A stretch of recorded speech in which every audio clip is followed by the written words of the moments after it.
स्वागत करती हूँ आपका आपके चैनल राजनीतिक चौपाल में। आई होप आप सभी लोग बहुत अच्छे होंगे और अपनी तैयारी बहुत ज़ोरों शोरों से कर रहे होंगे। 2 हफ्ते से मेरी वीडियो नहीं आ पा रही थी क्योंकि मेरी तबीयत ख़राब थी, लेकिन अब मैं अच्छा फील कर रही हूँ और पूरी कोशिश करूँगी कि हर थर्सडे शाम को 6:30 बजे आपको पबेट की वीडियो दे सकूँ। तो चलिए हर बार की तरह एक मोटिवेशनल लाइन के साथ अपनी वीडियो को आगे बढ़ाते हैं। वक्त से लड़कर जो नसीब बदल दे, इंसान वही जो अपनी तकदीर बदल दे। वक्त से लड़कर जो नसीब बदल दे, इंसान वही जो अपनी तकदीर बदल दे। कल क्या होगा कभी मत सोचो, क्या पता कल वक्त खुद अपनी तस्वीर बदल दे। चलिए बढ़ते हैं अपने क्वेश्चन की तरफ। Question number 101। नीचे 2 अभिकथन दिए गए हैं जिसमें से एक को अभिकथन ए और दूसरे को तर्क आर कहा गया है। अभिकथन ए में क्या है? हर्बर्ट साइमन प्रशासन के सिद्धांतों को निरस्त कर दिया। और तर्क है आर, साइमन ने इन्हें कहावतों की तरह कहा। तो इसका जो सही विकल्प है वो देखते हैं हम लोग। ए और आर दोनों सही है तथा आर ए की सही व्याख्या करता है। ए और आर दोनों सही है परंतु आर ए की सही व्याख्या नहीं करता है। सी है, ए सही है लेकिन आर गलत है। डी, ए गलत है लेकिन आर सही है। तो जो इसका राइट आंसर हो जाएगा दोस्तों वो हो जाएगा ऑप्शन नंबर ए, यानी कि ए और आर दोनों सही है तथा आर ए की सही व्याख्या करता है। क्योंकि जो हर्बर्ट साइमन है उन्होंने जो प्रशासनिक सिद्धांत है उसके मुख्य आलोचकों में से एक है। चलिए बढ़ते हैं अपने अगले क्वेश्चन की तरफ। क्वेश्चन नंबर 102, जिसमें सूची 1 को सूची 2 के साथ सुमेलित करना है। तो चलिए साथी के साथ करते चलते हैं। पॉल एच एप्लबी, ये हो जाएंगे morality and administration. John M Gaus, L D White और एम ई डिमार्क, ये हो जाएगा the frontiers of public administration. W F Willoughby, ये हो जाएंगे principle of public. Dwight Waldo, ये हो जाएंगे ideas and issues in public. ठीक है, इस हिसाब से हमारा जो राइट आंसर हो जाएगा वो हो जाएगा बी, आंसर नंबर बी। ठीक है, चलिए बढ़ते हैं अपने अगले क्वेश्चन की तरफ। क्वेश्चन नंबर 103, कौन सा प्रावधान ग्राम सभा के गठन से संवैधानिक संबंधित है? तो इसका राइट आंसर हो जाएगा हमारे पास अनुच्छेद 243 ए। ठीक है, चलिए बढ़ते हैं अपने अगले क्वेश्चन की तरफ। क्वेश्चन नंबर 104, इनमें से कौन नव लोक प्रशासन के काव्यों को 5 मदों के अंतर्गत संक्षेपित करते हैं? प्रासंगिकता, मूल्य, सामाजिक क्षमता, परिवर्तन और ग्राहक केंद्रित। तो जो इसका राइट आंसर हो जाएगा हमारे पास वो हो जाएगा ए, फ्रैंक मैरिनी। ठीक है, बढ़ते हैं अपने अगले क्वेश्चन की तरफ। क्वेश्चन नंबर 105, आंतरिक संचार हो सकता है केवल ऊर्ध्वगामी, केवल अध्योगामी, केवल ऊर्ध्वगामी और अधोगामी, ऊर्ध्वगामी अधोगामी के आर पार। तो जो इसका राइट आंसर हो जाएगा वो हो जाएगा ऊर्ध्वगामी अधोगामी के आर पार। ठीक है, चलिए बढ़ते हैं अपने अगले क्वेश्चन की तरफ।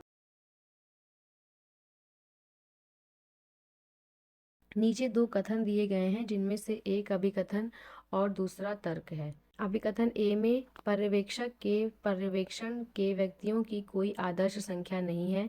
तर्क है आर, कार्य, समय, स्थान और सत्ता प्रत्यायोजन जैसे कारकों की परिवर्तनीयता के कारण नियंत्रण क्षेत्र परिवर्तित होता है। इसमें से सही उत्तर चुनना है। तो ए और आर दोनों सही है तथा आर ए की सही व्याख्या करता है।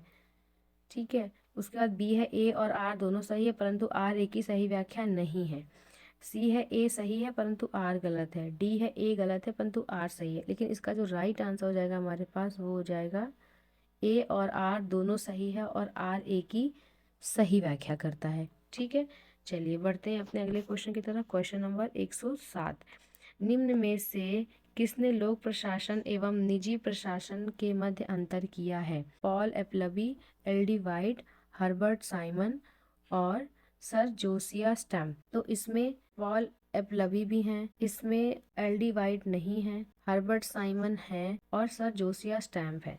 यानी कि ए, सी और डी, ए सी डी हमारा है ऑप्शन नंबर सी में। तो जो राइट आंसर हो जाएगा वो हमारे पास क्या हो जाएगा? केवल ए, सी और डी, यानी कि ऑप्शन नंबर सी।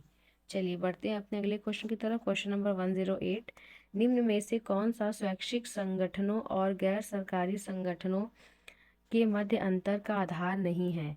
लोक हितैषी, सदस्यता, निधियन, पंथ निरपेक्षीय, एक लोकतांत्रिक मूल्यों के प्रति प्रतिबद्धता। ठीक है, तो जो इसका राइट आंसर हो जाएगा हमारे पास वो हो जाएगा आंसर नंबर डी, यानी कि पंथ निरपेक्षीय एक लोकतांत्रिक मूल्यों के प्रति प्रतिबद्धता। चलिए बढ़ते हैं अगले क्वेश्चन की तरफ। क्वेश्चन नंबर 109, संगठन के समाधान के लिए पार्कर फॉलेट ने निम्न में से कौन से मार्ग सुझाए हैं? इसमें जो राइट आंसर हो जाएंगे हमारे पास कौन कौन से हो जाएंगे? अधिपत्य, हाँ जी सुझाया है। समझौता, ये भी बताया गया है।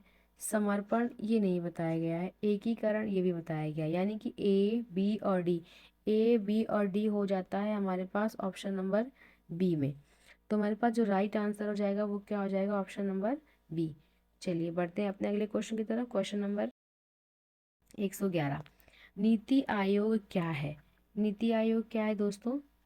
एक स्टाफ अभिकरण है या फिर एक सूत्र अभिकरण है, एक सहायक अभिकरण है, ना तो स्टाफ ना ही सूत्र अभिकरण है। तो राइट आंसर हो जाएगा हमारे पास एक स्टाफ अभिकरण है। क्या है ये? एक स्टाफ अभिकरण है। ठीक है, यानी कि ऑप्शन ए सही हो जाएगा। बढ़ते हैं नेक्स्ट क्वेश्चन की तरफ। क्वेश्चन नंबर 112, निम्नलिखित विकास कार्यक्रमों को आरोही क्रम में व्यवस्थित करना है। तो चलिए साथ के साथ हम लोग देखते जाते हैं। इसमें पहला है इंदिरा आवास योजना। पहले नंबर पर क्या हो जाएगा? इंदिरा आवास योजना। ठीक है, दूसरे नंबर पर हो जाएगा प्रधानमंत्री प्रधानमंत्री ग्राम सड़क योजना। ठीक है, तीसरे नंबर पर हो जाएगा अटल पेंशन योजना, और चौथे नंबर पर हो जाएंगे दीनदयाल उपाध्याय ग्राम ज्योति योजना। ठीक है, इस हिसाब से हो जाता है हमारे पास BADC। तो ये हो जाता है right answer option number A, BADC।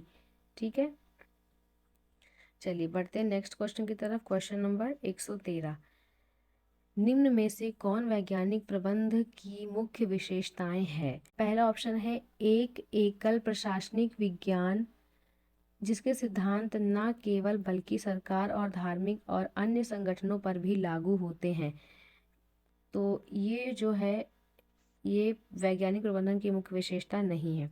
दूसरा देखते हैं कार्यात्मक फोरमैनशिप, हाँ जी ये है। योजना एवं कार्यान्वयन में अलगाव, ये भी है। विभेदात्मक खंडशः कार्य योजना, ये भी है। यानी कि बी सी और डी, इस हिसाब से हमारे पास राइट आंसर हो जाएगा BCD, यानी कि ऑप्शन नंबर ए। ठीक है, बढ़ते हैं अपने अगले क्वेश्चन की तरफ। क्वेश्चन नंबर 114, निम्नलिखित में से किसने भविष्यवाणी की थी कि 20वीं सदी में औद्योगिकरण की मांग के अनुकूल नई सामाजिक व्यवस्थाओं को देखते हुए ब्यूरोक्रेसी के उपयोग से बाहर हो जाने की संभावना है?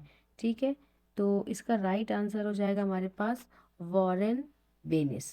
ठीक है, इन्होंने भविष्यवाणी की थी। ठीक है, बढ़ते हैं अगले क्वेश्चन की तरफ। क्वेश्चन नंबर 115, लोकपाल और लोकायुक्त अधिनियम के अंतर्गत किसी व्यक्ति को लोकपाल का अध्यक्ष नियुक्त किया जा सकता है यदि वह भारत का मुख्य न्यायाधीश हो अथवा रह चुका हो। ये भी सही है हमारा। दूसरा है उच्चतम न्यायालय का न्यायाधीश हो अथवा रह चुका हो, ये भी सही है हमारा। प्रतिष्ठित व्यक्ति हो अथवा रह चुका हो, ठीक है, ये भी सही हो। फिर है 10 वर्ष के अनुभव वाला प्रशासक हो अथवा रह चुका हो, ये सही नहीं है। यानी कि A, B और C, ABC हमारा किस ऑप्शन में है? ये है ऑप्शन नंबर सी में, ABC। तो राइट आंसर हो जाएगा हमारे पास ऑप्शन नंबर सी। चलिए बढ़ते हैं अपने अगले क्वेश्चन की तरफ। क्वेश्चन नंबर 116, निम्नलिखित में से कौन सा सिद्धांत परंपरागत सिद्धांत कहलाता है? संगठन सिद्धांत, मानव संबंध सिद्धांत, वैज्ञानिक प्रबंधन सिद्धांत और नौकरशाही सिद्धांत। तो ऑप्शन ए राइट आंसर हो जाएगा संगठन सिद्धांत। बढ़ते हैं नेक्स्ट क्वेश्चन की तरफ। क्वेश्चन नंबर 117, सूची 1 को सूची 2 के साथ सुमेलित करना है। ठीक है, लोक प्रशासन के क्रम का विकास के स्तर एक तरफ दिया हुआ है, एक तरफ उनका टाइम पीरियड दिया हुआ है। तो जो अस्मिता का संकट है वो हमारा आया है, साथ के साथ हम लोग इसको करते चलते हैं। अस्मिता का संकट है 1948 से लेके 1970 के बीच में। ठीक है, चुनौती का युग है 1938 से लेके 1947 के बीच में। प्रशासन के सिद्धांत है ये है 1927 से 1937 के बीच में। और बच गया क्या? राजनीतिक प्रशासन द्विभाजन, ये है 1887 से 1926। तो अब इस हिसाब से हमारा राइट आंसर हो जाएगा ऑप्शन नंबर बी।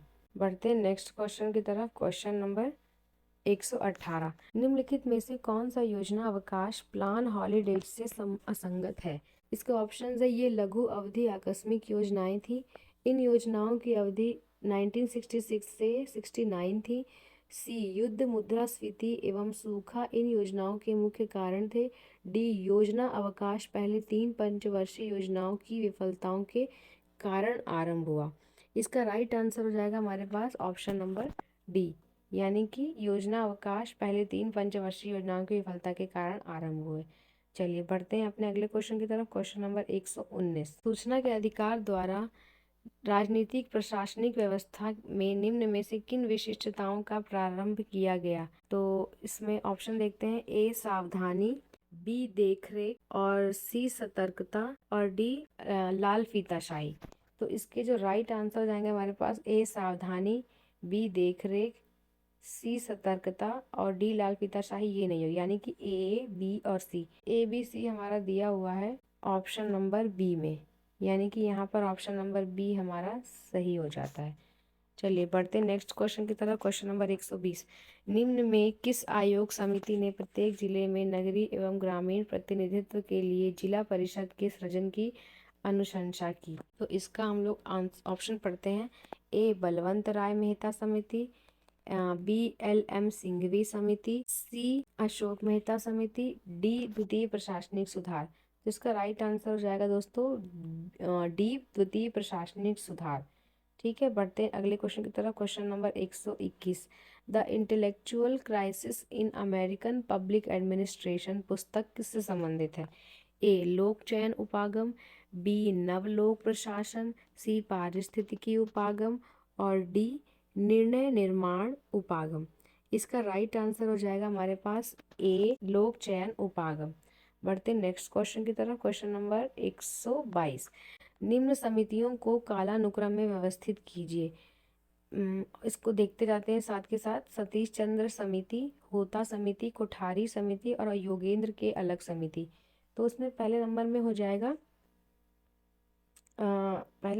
कोठारी समिति, दूसरे नंबर पे हो जाएंगे सतीश चंद्र समिति। ठीक है, तीसरे नंबर में हो जाएंगे योगेंद्र के अलग समिति और चौथे नंबर में हो जाएंगे होता समिति। ठीक है, तो इसका राइट आंसर हो जाएगा CADB, यानी कि option number B is right answer. ठीक है, बढ़ते हैं अगले क्वेश्चन की तरफ। क्वेश्चन नंबर 123, सूची 1 को सूची 2 से सुमेलित करना है।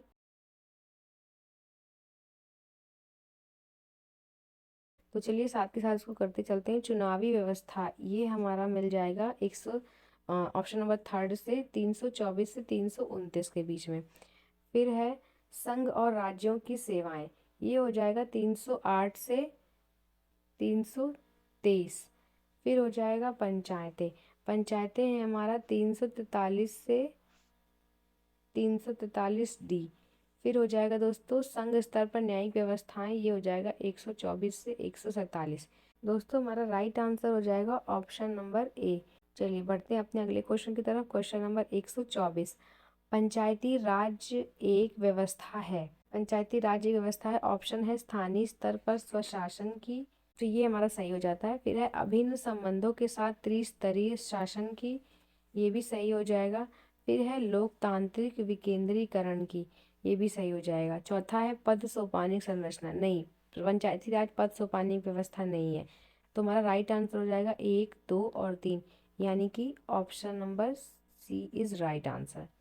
बढ़ते नेक्स्ट क्वेश्चन की तरफ। क्वेश्चन नंबर 125, प्रदत्त व्यवस्थापन व्यवस्था से किसकी शक्ति में सर्वाधिक वृद्धि हुई है? ऑप्शन क्या क्या है हमारे पास, ए विधायिका, बी विधायी समितियां, फिर है सी प्रशासनिक विभाग और डी मंत्री परिषद। तो राइट आंसर हो जाएगा हमारे पास सी प्रशासनिक विभाग। दोस्तों ये सेशन हम आज का यहीं समाप्त करते हैं। आशा करती हूँ कि आपको आज का सेशन समझ में आया होगा और अच्छा लगा होगा।